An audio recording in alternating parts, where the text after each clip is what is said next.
ICE is actually out there going with criminal warrants to conduct these investigations. So all too often you hear that ICE is just out there terrorizing the community or conducting administrative work. We've been on the ground in Minnesota conducting criminal investigations, and Homeland Security investigations has gone door to door to a lot of these suspected fraud sites all over St. Paul and Minnesota, and we're learning a lot.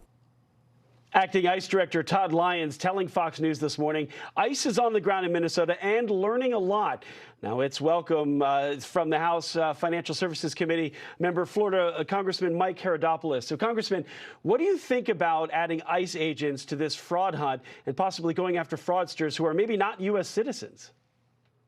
We have to be absolutely vigilant on this issue. Clearly, Walz and his team in Minnesota will not do the job. It's the reason why so many Americans are flaming mad right now, because they're literally throwing hard-earned tax dollars at people who are fraudsters. And it is so patently obvious what is happening here. And all they can do is blame Donald Trump. It's absolutely pathetic what's going on. Thank goodness ICE is on the ground there trying to restore some sanity and protecting taxpayers who worked hard to pay for these shenanigans. Yeah, it could add up to $9 billion, I think is what they're talking about. So Scott Jennings had this to say on CNN. Listen to this. This idea that nothing is being done, that no one is being held accountable, that this was just let to run rampant is completely false.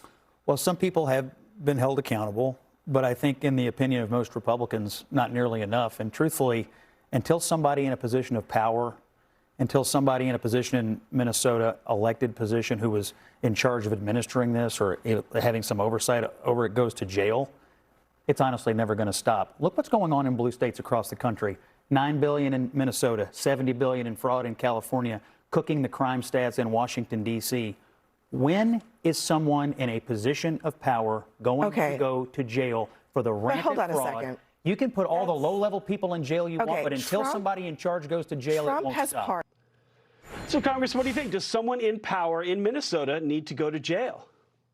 Well, clearly, you highlighted the top of your show today. These people, one person says one thing, one says another. You're both lying. These people are trying to protect their way of life. And sadly, the amount of money they've extracted out of Minnesota and federal taxpayers is bigger than the entire Somali GNP back at home. I mean, this is like Somalia created a colony in Minnesota to extract wealth from another country. And people need to go to jail, that plain and simple. And we need to be aggressive about it. And the same thing's happening in Wisconsin. And what Democrats are afraid of, plain and simple, is transparency. This is why they fought DOJ, because they knew about the shenanigans at USAID. And this is why people are madder than hell across the country that it took not a professional news crew, but an amateur news guy to turn this thing around and expose the hypocrisy and fraud in Minnesota. And I'm so glad it's finally being done.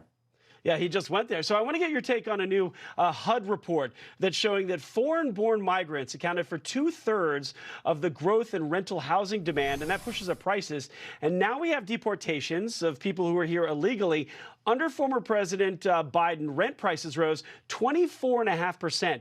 So far under President Trump, rent prices are up to 2.3%. Very different rates of increase. Are the deportations one of the reasons why, you think?